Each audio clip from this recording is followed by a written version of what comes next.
جب مکے سے مدینے ہجرت ہوئی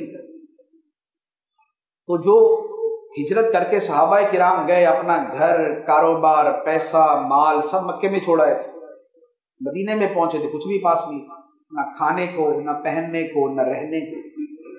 تو نبی پاک صلی اللہ علیہ وآلہ وسلم نے مہاجر اور انصار صحابہ کرام کو آپس میں بھائی بھائی بنا دیا، عقد مواخات جسے کہا جاتا ہے کہ یہ انصاری، یہ مہاجر، یہ دونوں آپس میں بھائی ہیں۔ یہ انصاری جو ہے اپنے کپڑے، اپنا کھانا، اپنا گھر، اپنا کاروبار، اس میں سے کچھ حصہ اپنے مہاجر بھائی کو دے گا۔ تو سرکار نے یوں بھائی بھائی بنا دیا۔ جب سب کو بنا دیا تو حضرت علی رضی اللہ تعالیٰ نے سرکار کی بارگاہ میں آئے اور رونے لگے۔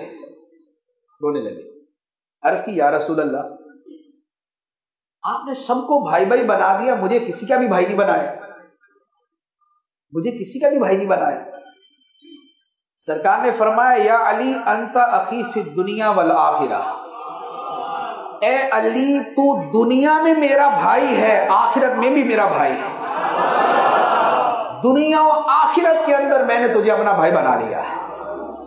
تو حضرت علی دنیا میں بھی سرکار کے ساتھ اور آخرت میں بھی